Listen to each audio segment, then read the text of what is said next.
अस्सलाम वालेकुम। ये साइंस का चैप्टर 6 है और हम आज एक नया टॉपिक पढ़ेंगे, मादनियात और फॉसिल फ्यूल्स यानी मिनरल्स एंड फॉसिल फ्यूल्स।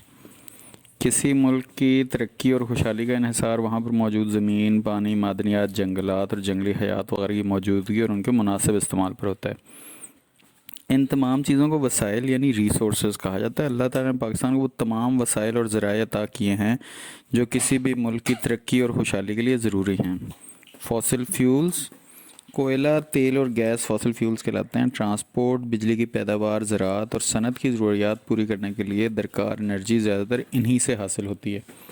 इन्हें फॉसिल फ्यूल्स इसलिए कहा जाता है क्योंकि ये ज़माना कदीम के पौधों और जानवरों की बाक़ियात हैं जो ज़मीन में दफन हो गई और वक्त गुजरने के साथ साथ ज़मीन की तपिश और दबाव की वजह से कोयले, तेल और गैस में तब्दील हो गई।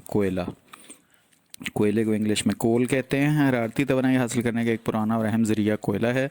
कोयला लाखों साल पहले गर्म, मरतूब, दलदली जगहों पर उगने वाले दरख्तों और पौधों की बाक़ियात के ज़मीन में दब जाने से पैदा हुआ। पाकिस्तान में इस वक्त ज़्यादातर कोयला ईंटों के भट्टों में इस्तेमाल हो रहा है, ताहम इसे बिजली पैदा करने के लिए भी इस्तेमाल में लाया जा रहा है। पेट्रोलियम एक माया फॉसिल फ्यूल है जो लाखों साल पहले कम गहरे समंदरों में समुद्री पौधों और खुर्दबीनी जानदारों की बाक़ियात के ज़मीन में दब जाने और फिर तपिश और दबाव की वजह से वजूद में आया। पेट्रोलियम के साथ ही कुदरती गैस भी पैदा हुई। पेट्रोलियम मौजूदा दौर में अहम तरीन वसाइल में शामिल है। ख़ाम पेट्रोलियम को ज़मीन में से निकालने के बाद साफ़ करके मुख्तलिफ़ प्रोडक्ट्स तैयार किए जाते हैं।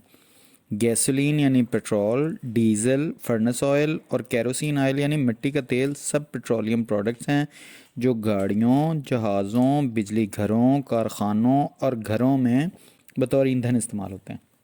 इनके अलावा ग्रीस, मोम, पैराफिन, पेट्रोलियम जेली, तारकोल यानी एसफॉल्ट और मसनूई रेशे मसलन नायलॉन, पॉलिएस्टर और प्लास्टिक भी पेट्रोलियम से बनते हैं।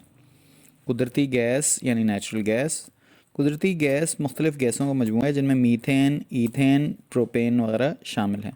पाकिस्तान में कुदरती गैस के काफ़ी ज़खायर पाए जाते हैं। पेट्रोलियम और कोयला के अलावा कुदरती गैस भी तवानाई का एक अहम ज़रिया है।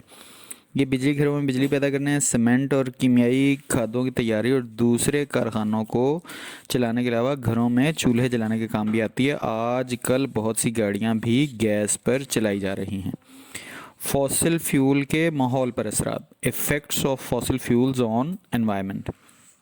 अगरचे फॉसिल फ्यूल तवानाई का सस्ता और आसानी से दस्तयाब वसीला है, ताहम इसका रोज़ बरोज़ बढ़ता हुआ इस्तेमाल माहौलियाती मसाइल भी पैदा कर रहा है। जैसा कि फ़िज़ाई आलूदगी के तहत ज़िक्र हो चुका है, फॉसिल फ्यूल के जलने से बहुत सी गैसें और धुआं पैदा होता है जो माहौल को आलूदा कर देता है। इसके अलावा कोयले और तेल की खुदाई के दौरान बहुत सी ज़मीन, जंगलात और जानवरों की कुदरती आमाज गाहें ज़ाया हो जाती हैं। मादनियात यानी मिनरल्स। मादनियात से मुराद वो तमाम अनासर मसलन सोना, लोहा, तांबा और मरकबात मसलन जिप्सम, माइका हैं जो ठोस हालत में कुदरती तौर पर कर्श अर्ज़ यानी अर्थ क्रस्ट में मौजूद होते हैं और इंसानी इस्तेमाल के लिए अहम हैं। अक्सर औक़ात मादनियात चट्टानों में पाई जाती हैं। ऐसी चट्टानें जिनमें से मादनियात निकाली जा सकें और कहलाती हैं। मादनियात इंसान के लिए बहुत अहम हैं। धातुओं यानी लोहा, चांदी, तांबा, एलुमिनियम वगैरह और गैर धातुओं मसलन सल्फ़र, लाइमस्टोन, ग्रेनाइट वगैरह के इस्तेमाल और अहमियत से कौन वाकिफ़ नहीं। ये हमारी रोज़मर्रा ज़िंदगी का हिस्सा है। जिप्सम सीमेंट साजी, प्लास्टर और कलर ज़दा ज़मीन को काबिल काश्त बनाने में इस्तेमाल होता है। क्रोमाइट से क्रोमियम हासिल होता है जो स्टील के भरत यानी एलॉयज़ के अलावा दूसरी बहुत सी सनतों में इस्तेमाल किया जाता है। जेम स्टोन से हीरे और कीमती पत्थर निकलते हैं। माइका से सिलिकॉन हासिल होता है जो शीशा बनाने का काम आता है। आजकल सिलिकॉन कंप्यूटर के माइक्रो प्रोसेसर्स बनाने के लिए इस्तेमाल किया जाता है। अल्लाह ताला ने पाकिस्तान को मादनियात की दौलत से भरपूर नवाजा है। सूबा बलूचिस्तान ख़ास तौर पर इस नेमत से माला माल है। अगला उन्वान है कुदरती वसाइल, फॉसिल फ्यूल्स और मादनियात का तहफ़्फ़ुज़ करना। Conservation of natural resources, fossil fuels and minerals.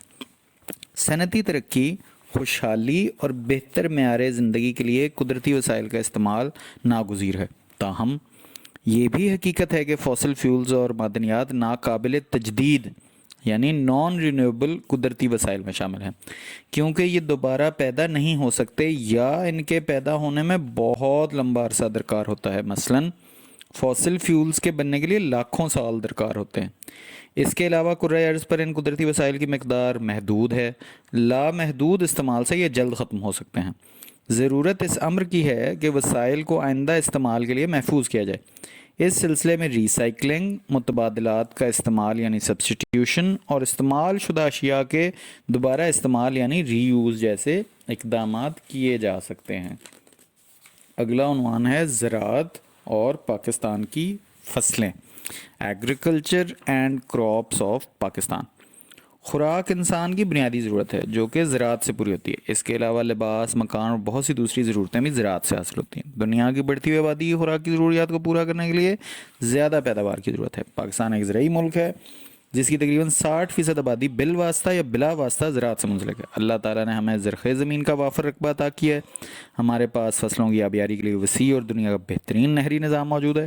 موسمی حالات، کیمیائی کھادوں، کیڑے مار ادویات اور مشینی آلات کے استعمال اور محنتی کسانوں کی بدولت پاکستان غذائی اجناس اور پھلوں میں خود کفیل ہو چکا ہے۔ اس کے علاوہ چند نقد آور فصلیں جیسے کپاس، چاول اور پھل بھی کافی مقدار میں پیدا ہوتا ہے، جن کی برآمد بیرونی زر مبادلہ کمانے کا ایک اہم ذریعہ ہے۔